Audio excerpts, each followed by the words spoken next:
Hi everyone and welcome to This Is Why We Fight. I'm Jo. And I'm Jordan. Hello, good evening.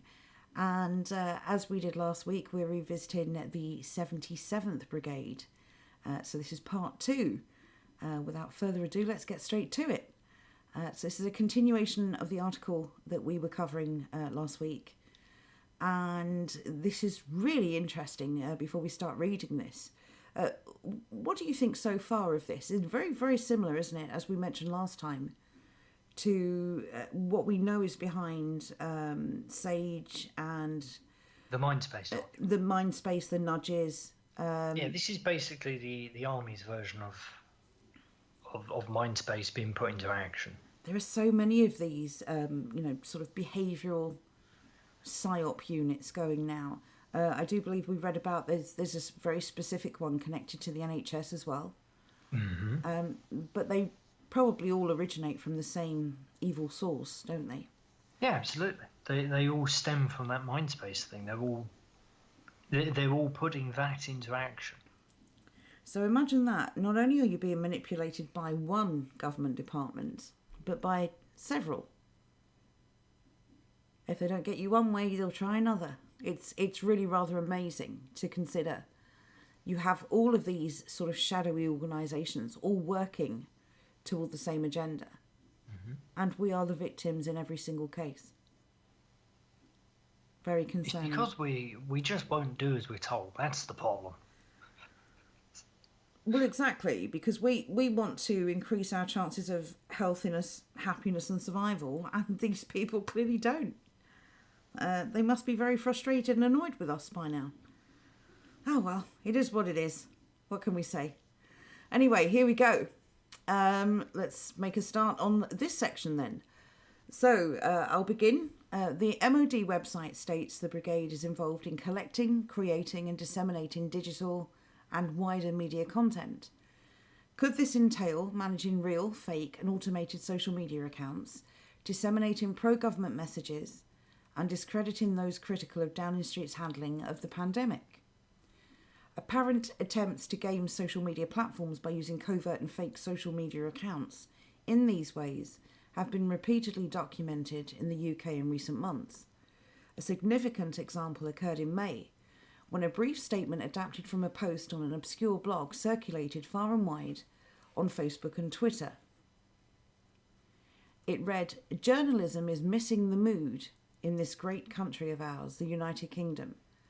We do not want or need blame. We do not want constant criticism of our government, who are doing their very best in a very difficult and unprecedented global emergency." It's quite remarkable because that even reads like something the civil service will put out. Yeah, for sure. "We do not want constant criticism of our government, who are doing their very best in a very difficult and unprecedented global emergency." It just sounds like it came out of Whitehall. It's interesting, though, because it starts with "journalism is missing the mood of this great country of ours." Well, while that's true, to go on to then say we do not want constant criticism of our government, of course we do, if it's the truth. The fact that journalism misses the mood of the country is because they're a bunch of left-wing idiots. Let's be honest, it's because they're not criticising the government in any meaningful way. Exactly. It's all smoke and mirrors. They criticise the things that they are safe to criticise, but they don't really hold them to account anymore. Mm-hmm. They don't lament the fact that things that we actually are concerned about are happening. They don't mention those. They don't hold the government to account on those things. So journalism is most definitely missing the mood. But they're also trying to manipulate the mood towards the things that they want us to focus on. But as for we don't want constant criticism of our government, hell yes we do, if they are worthy of that criticism. Of course we do.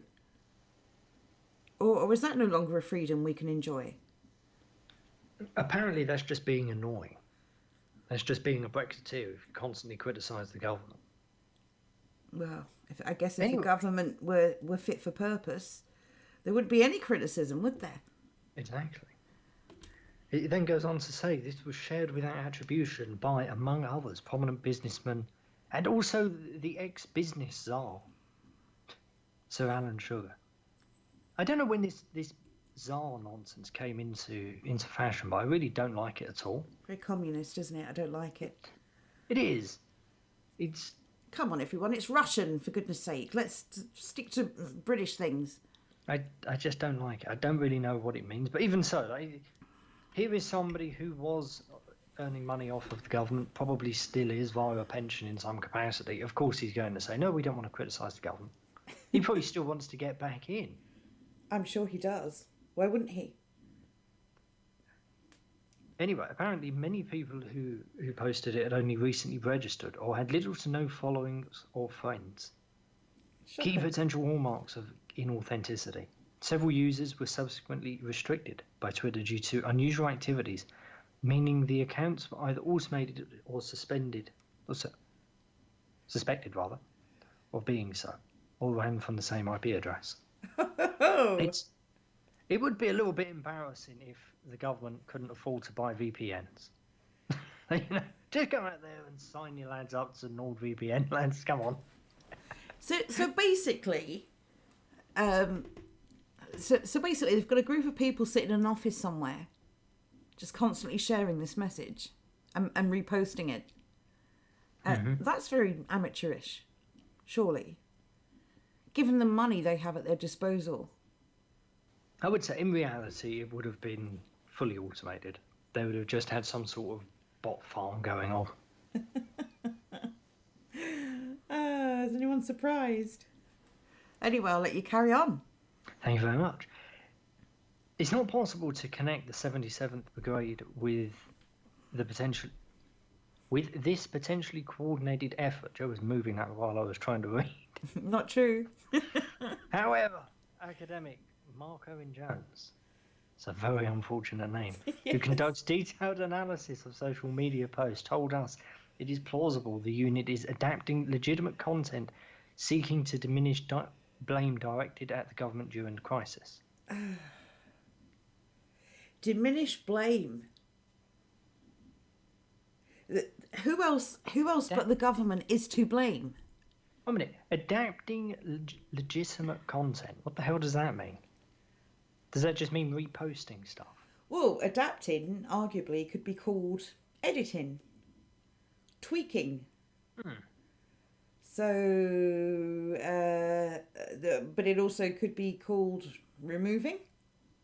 Oh, 1 minute, right. He explains. He does actually clarify what he means. He explains, it would certainly make sense to adopt, adapt and appropriate legitimate sentiments expressed by real people that appear popular and boost them in order to ensure maximum reach. So basically that would be, let's think of it, somebody makes a Facebook post, kind of pro-government for some unknown reason, and there's a 50 odd likes for it or whatever. He's saying it would make sense if the government would then direct its bots over to this thing to start liking it some more and start sharing it around, trying to boost the numbers up to push the algorithm. Ooh. The interesting bit, though, and boost them in order to ensure maximum reach. Yes. This gets back to that geezer yesterday, Gordon Macmillan. Last week, rather. Let's not give the game away here. Too late. This gets back to that geezer. He works at the company. He is able to internally create pressure. If you're taking someone like Facebook, for example, with the Facebook ads and what have you, what sort of discounts was the military able to get because they were putting internal pressure on people, or simply just have an open agreement with them? Well, yes. This is an MOD operation. We would like some free money to boost the content. Free money, of course, being taxpayer money. Again, they are using. No. I mean on Facebook itself. Just Facebook just say, okay, here is like £10,000 worth of credits. You're not paying for it. We're not making any money off of it, but it's doing the job. It's promoting the post that you want. Well, you can boost posts on Facebook.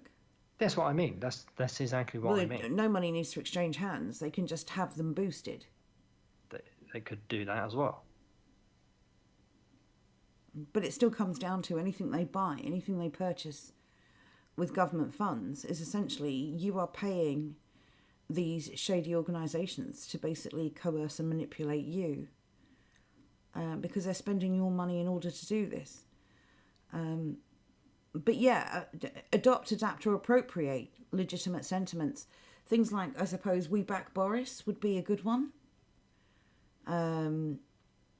All of the people who are allegedly supporting the rollout of the jabs, the lockdowns, keeping the social distancing going, promoting the use of masks, promoting the restrictions on access to venues, the digital trust network, the COVID passport, and on and on and on.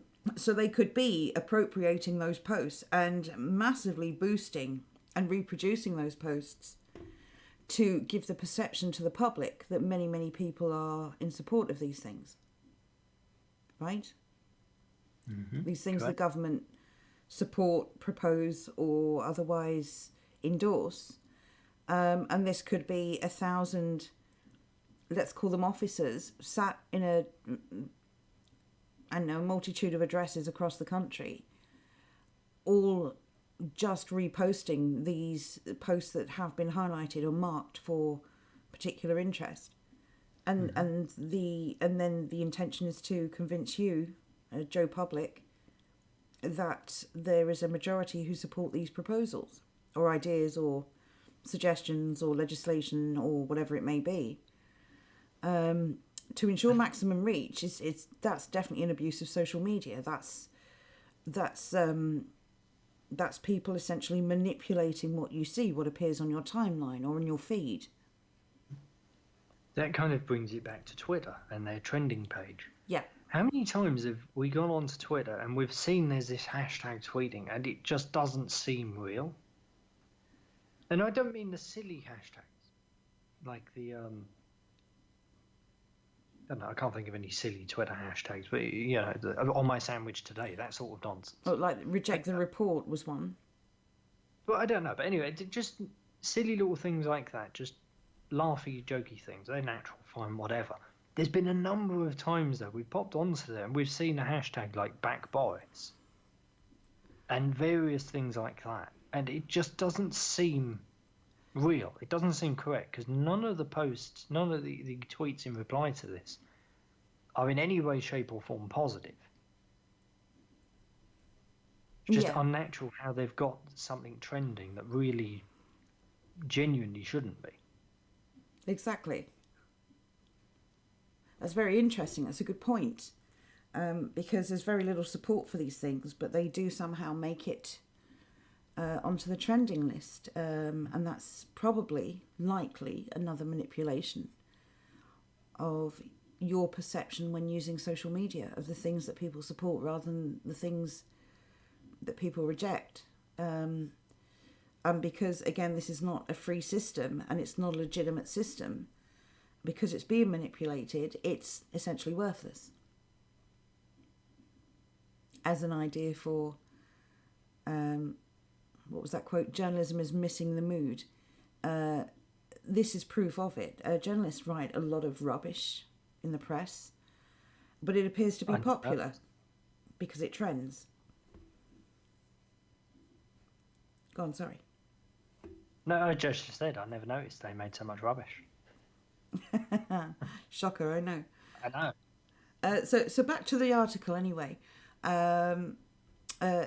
He goes on to say, Mark Owen Jones goes on to say, as that tweet was popular and also sought to deflect blame from the government, it would be a prime choice to adapt for an information operation that had a veneer of authenticity. This way, whoever is amplifying this content can claim it was grassroots as opposed to top-down. That's interesting. So they're basically saying it's from the people, not from the state. It was always Corbyn's thing as well, to be fair. It was always grassroots. Never had anything to do with the Labour Party themselves. They didn't like it at all, apparently. Oh, Corbyn's for the many, not the few. I hated that phrase so much. So did I. It's just so cringeworthy. Oh, okay, I'm going to pass it back to you. In other words, even if this was not the 77th Brigade's work, it is likely other content circulating during the pandemic has been. Given Twitter staffer Gordon Macmillan's role in the unit, the weaponisation of the platform by the military is surely a matter of future investigations into Whitehall's handling of the pandemic. I fully agree. Yes. That relationship, at the very least, is questionable. And Whitehall, of course, brings it back to the civil service, which, if anyone needs reminding, is the thing that never changes, no matter who's in number 10. Yeah, Yes Minister is proving more and more accurate by the day. Yes, I Minister really was think people should amazing. watch Yes, it's honestly, there should be a disclaimer based on true events. Should be a disclaimer. This is accidental. This is Nostradamus. This is a work. They've probably got a disclaimer now. This is a work of fiction. But yeah, it's really rather amazing, especially the things they said about Brexit and the EU. How many of those things have come to pass? Anyway. It may also be significant that in February this year, Whitehall converted a behavioural scientist. Convened. Behavioural Science Collective, the scientific pandemic influenza group on behaviour. SPIB. I've never noticed SPIB before. That's what I was kind of stumbling over there. SPIB. It sounds like an insult out of Red Dwarf. It just sounds alien, foreign, weird. Anyway, the SPIB group to advise its SAGE group on how to, among other things, increase public adherence to social distancing measures. Wow. So government advisors at SAGE have an advisory group to advise them on how to advise the government. But they don't trust us to go about and look after our elderly and our vulnerable. Do any of these people actually have any agency to do anything without getting authorization? How many... This is why taxes are so damn high. Yeah, because you're paying people to do nothing. Can you imagine how many levels deep this must go? When you start looking around at parish councils and they've got little groups for little groups, then you go up into county councils and they've got the same, and then you've got various other forms of government. It's a giant Ponzi scheme network, isn't it? I mean, who's advising SPIB? I know it's SpyB or whatever. No, I like SPIB. But who is advising SPIB? And who's advising the group advising SPIB? I reckon we can find out. Anyway, one solution offered by the group was to increase the perceived level of personal threat among British citizens. One document states a substantial number of people still don't feel sufficiently personally threatened. The perceived level of personal threat needs to be increased among those who are complacent, using hard-hitting emotional messaging, which is going back to those adverts that we remember. I'm trying to remember the name of the damn thing. Hands, face, space. No, the after one. The Look Him in the Eye campaign. Oh, God, they were awful. They were awful. They were quite nasty. Quite cynical, really. So much to pick apart here. Just going back to the previous paragraph. A behavioural scientist collective. We're using phrases like collective now. It's a good point. I never picked up on that. That's very commie. But to be fair, that's not what they're called. That's just what the people who wrote the article called them. Still, I don't like that. Okay, so what they're essentially saying is that we don't feel threatened enough by what's going on, so they need to increase our personal levels of threat. This comes back to people focusing so much on this very low risk of being ill and giving up all of their freedom in exchange for safety from this tiny risk. In the Mindspace parlance, this would be they are trying to increase the salience. Don't make it personal. make it relevant. A substantial number of people still don't feel sufficiently personally threatened. Basically, a substantial number of people aren't scared. Yep, they're not taking the risks seriously. They're not afraid, and they are not adapting their behaviour in the way that these people would like. The perceived level of personal threat needs to be increased. I mean, that's a really sinister, really nasty phrase. It's the sort of thing you'd expect someone to say when discussing the torture of someone. Yeah. They're not frightened enough. Let's do something about that. Yeah, it is definitely the sort of thing you would expect to hear out of Guantanamo Bay or somewhere like that. Yeah. Yeah, we haven't frightened these people enough. We need to change that. Which is, of course, why the messaging has been consistent for the last year. Mm-hmm.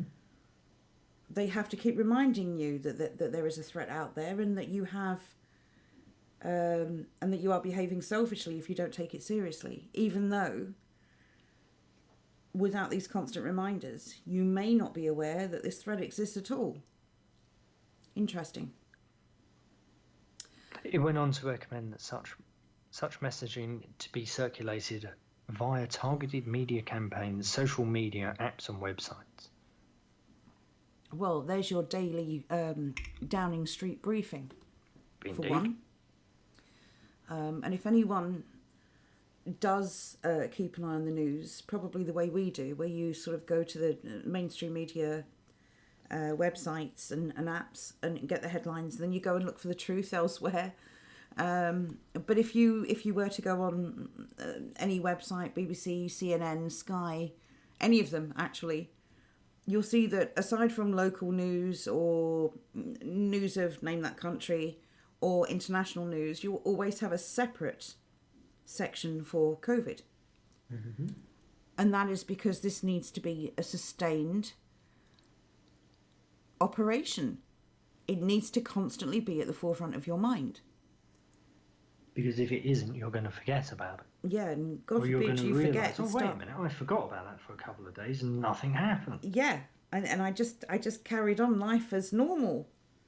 And nothing changed. No one died, and it didn't do anything. But, you know... Didn't seen that coming.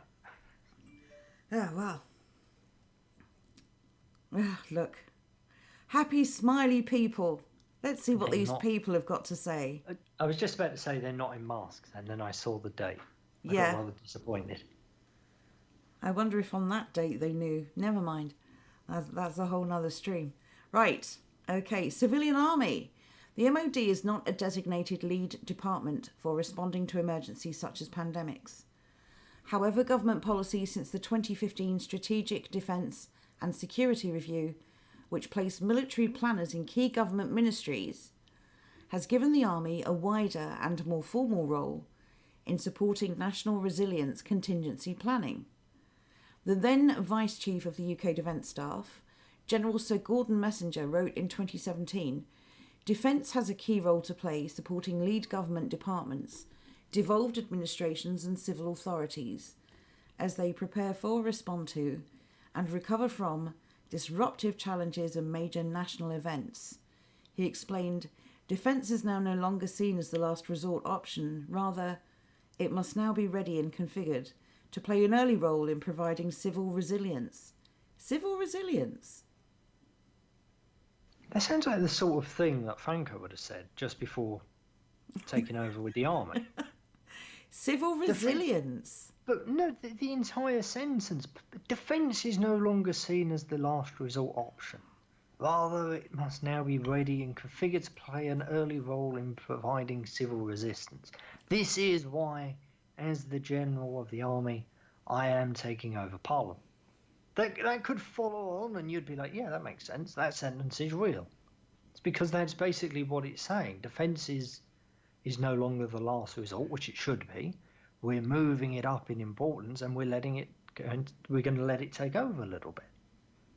Well, if that sort of statement came out of somewhere like Mozambique, people would be doing their nuts saying, wait a minute, there's about to be a coup go on here. Yes. Well, civil resilience in this case refers to civilian resilience. And again, just to remind you, a few paragraphs earlier, the government policy since 2015 placed military planners in key government ministries. So the army is all over the government. Makes you wonder which works for which at this point. What ministries should it be involved in? Because quite honestly, other than flood defence, I don't see a reason for it to be involved in anything. Maybe perceived future threats, like, I don't know, civil war, looting. Oh, they don't care much about looting, let's be honest. Well, depends who's looting, I suppose. But yes, with regard to protecting the country and its borders, and dealing with sort of emergencies that occur domestically, what other role would they need to play outside of war? I honestly don't know. The only thing I could possibly think of that's a valid use of the military in civilian day-to-day life or any sort of planning, apart from like flood response, which makes sense, they're the people who deal with that thing, that fair enough. The only other example I can think of maybe is airport security, but that's not really, you don't really need the MOD involved in that. No, and if there was some kind of emergency that required them, surely that would be an as and when situation, not have it in place at all times just in case. Is that right? You silly fool, don't you understand that defence is no longer seen as the last resort option? Well, of course. How silly of me. Yeah, that's quite amazing. Civil resilience. If that is civilian resilience, they're going to help provide it by restricting your ability to think for yourselves. It's not the opposite of resilience, taking orders from authority. Isn't resilience the ability to survive, to innovate, to adapt, and to keep going regardless of the situation? Well, when you take all of that choice away from people and tell them, no, this is what you need to do, you need to follow these rules and you all need to do it, that's not building resilience. That's creating conformity. That's making people reliant on authority for like every move. It's like that old thing, I'll keep you safe, but you'll never grow up. Yeah. It's like that's at a governmental level. Yeah, that's not resilience at all. That's dependency. Exactly. It's incredibly toxic. Anyway, we'll carry on. But more recent attempts to use the coronavirus pandemic in order to blur the distinction between military and civil power have surprisingly provoked no alarm. For example, SNP MP and Defence spokesperson Stuart MacDonald has proposed establishing a national resilience force, which he describes as a, quote, civilian army that would be deployed at times of national crisis, end quote. What's your opinion on gun control, Stuart MacDonald? I guarantee you it's not laissez-faire, is it? It's all no, people shouldn't be able to own anything. You should just be able to fart a pee at the enemy and that'll do it. This is interesting. Is this the baby stages that we're seeing now? Of a civilian army, all this snitching and angry virtue signalling and guilt tripping. Yes. Of one group of people essentially policing another. Is that what this is? 100%. This is what they want. Okay. The idea that a politician in this country, especially the SNP, with their stance, sorry about the buzzing, with their stance on firearms, is going on about a civilian army that would be deployed at times of national crisis. Bloody hell. Deployed to do what? Get on Twitter and start screeching? Yeah, but you won't be allowed to make jokes, though, otherwise they come along and they candanculate you. Yeah. You got danked. You into oblivion. You'll be put away, God help you. This is a civilian army. A civilian army of people who can't cope with reality. That's going to end really well. The only people coping with reality right now are the people who are saying, hang on a minute, something isn't quite right here. and they're being told to shut up and, take their tinfoil hats off. And the people that they want for their civilian army are the people who are just like, did you say jump? Sure. How high? Well, shall I just walk over this cliff then? Shall I jump off this bridge? How far would you like me to jump? Do you have a date and a time that you'd like me to do it? Shall I take my whole family with me when I do it? Ridiculous. Over to you. Thank you very much. Under plans which McDonald intended to have adopted as party policy, school leavers, graduates and retirees and those taking career breaks would be offered incentives to enlist. School leavers would receive a year's training in response to the range of crisis. Retirees, we're going to have little 80-year-old geezers run out there. Oh, actually, we're going to have Clint Eastwood get off my lawn. On that note with retirees, when the pandemic was first announced last year, did they not bring lots of ex-NHS doctors out of retirement? Yes, they did actually. Yeah. That's a good thing. I forgot about that. So school leavers, graduates and retirees. And those taking career breaks. Unemployed. The unemployed. Or people who've taken time off to have children. I quite like that. I'm not unemployed. I'm just taking a career break. Admittedly, the break is enforced by the government, but It's like the old joke about out-of-work actors. They say they're between jobs, don't they? So school leavers would be paid to do this, essentially. No, they would receive a year's training. Oh, come on, they'd be paid. This is like a very watered-down version of national service. Yes. Or Nazi youth. Do you want to carry on? Indeed. In an interview with The Times, McDonald suggested the scheme could be further expanded post-independence or even adopted by the UK government on a larger scale. Oh. He also dismissed obvious comparisons with national military service, suggesting the scheme was merely a way of engaging citizens to deliver the resilience needed to meet modern threats and challenges. Well, we already have that resilience. If you just give us the freedom to engage with it, it's called community. It's called earning a living. Why are you preventing us from working? Why are you preventing us from visiting our relatives and spending time with our friends? And why are you going in people's gardens and killing their livestock? And why are you preventing people from growing things and building things and expanding things? Why does everything require a license? Yeah, exactly. That's resilience. Tell people they have the freedom to earn a living lawfully in any way they want and you won't interfere. And then you'll see resilience. They want resilience, but they only want it in a way they control. They don't want you to be resilient in a way that means you don't need them. Oh, so kind of like dependent resilience then? Pretty much, yes. And resilience really is the wrong word. What they mean is... dependency. Servitude. Well, yes, actually. They want you to serve the state to meet the modern threats and challenges. They want you to be trained and equipped in order to do their work for them. Mm-hmm. This is not about building your resilience, because I would agree with that. I would promote that. I would endorse that message.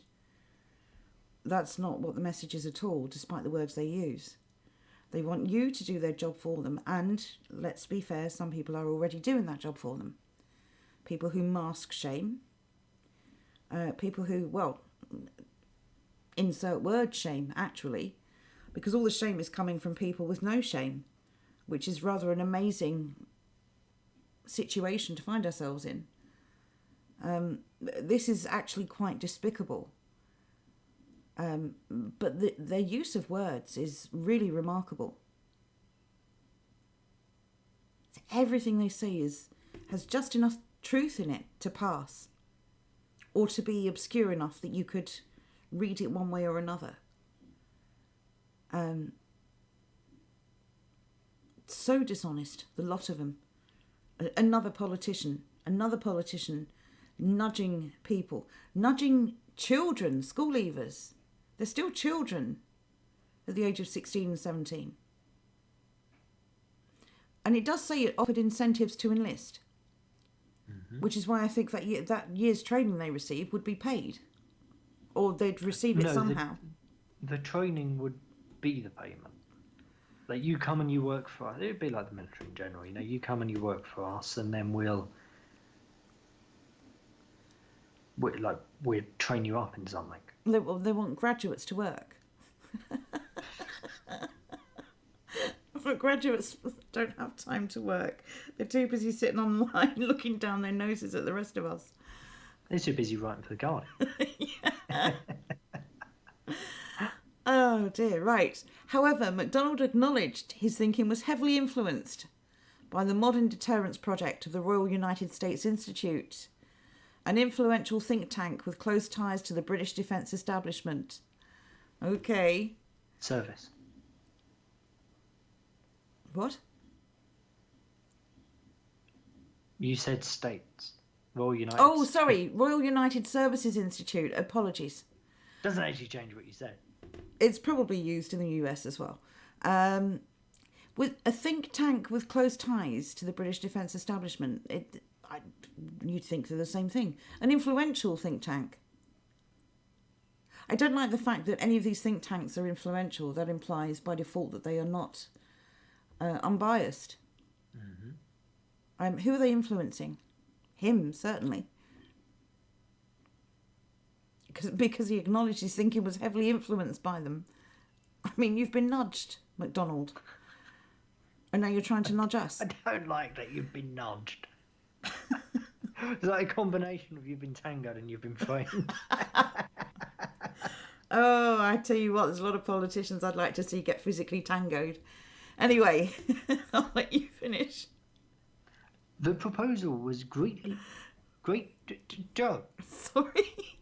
warmly by the news. In the news statements, which noted the project's director, Elizabeth Ball, was liaising directly with MacDonald on the issue. Ball called for the government agencies linked to national security, including the National Health Service, to be able to select 18-year-olds for training in a variety of disciplines. To be able to select. From where? I don't like that. From where? Where are these 18-year-olds? The general population would be my suggestion. How do they know who to select? Not to recruit, to select. Yeah, select. So they're picking. So it's like, okay, you don't have a choice. You're coming to do this now. Thank you. So they're going to a place where there are 18-year-old children. Well, technically adults, I suppose, although it's debatable. And they are selecting those they feel are suitable for this training. But they're not advertising a recruitment process first. Mm-hmm. It's not like you apply for a job, let's say in the regular army, and then you are selected from that application process to go further up, further through the stages. It doesn't mention that at all. So what are they going to go around to universities and select outstanding students, or students with particular political leanings, maybe? It very much seems that way. The interesting thing here as well is that Elizabeth Braw called for all government agencies linked to national security, including the NHS. Now, this is interesting because I read something today, or earlier today, that Test and Trace has finally been shelved because of a massive abuse of personal data. Now... No, wasn't it they basically failed the GDRP tests? The point is, though, what kind of information does the NHS hold on your average person? Everything, seemingly. But what specifically? I haven't a clue. What's the NHS? It would be medical. Oh, no, so I thought you meant off the phones and what have you. Sorry, I thought you meant via the apps. No, I'm talking about just generally. Right, sorry, yeah, in general, it should just be medical information. Right, but... so on what basis then would the NHS be helping to select 18-year-old people for training? No, it'd be able, not helping. Basically, they'd be able to say, right, you, Charlie, Yes, but on You're what a young basis? lad, you can go be an ambulance driver. So would this be based on someone's health? Because It the could NHS well be. specifically would have no further information than your medical history. But no, but I would imagine, realistically, I would imagine that this would just be like a kind of like an open national service where you sign up to this thing or you're enlisted in it, and then various agencies in the government get to choose you. But the NHS? Yes.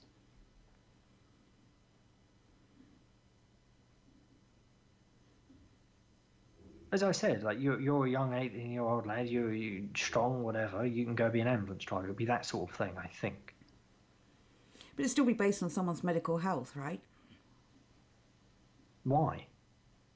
Why use the NHS? No, but it's just an example. It's just including the NHS. It'll also be including the pensions group. Why mention it specifically? Why single it out? I don't know. We'd actually have to read the article itself. This was just a journalist. Okay. Well, no, this is quoting Braw. Braw called for all government agencies linked to national security, including the NHS. How is the NHS linked to national security? In the loosest possible way, I suppose it is. Well, I mean, I suppose it's a big part of it now that you need a passport to do anything, but it's still very concerning because your average 18-year-old is still someone's child. Mm-hmm. Your child, potentially, whoever's listening. And this proposal would have included, potentially, singling out and selecting your child. And anyone who remembers their history, once your child becomes dependent on the government and loyal to it, to the exclusion of all else, they are no longer loyal to you. We know what happens when children are convinced to snitch on their parents or to see their parents as somehow interfering with their relationship with the state. This is all very sinister. Mm-hmm.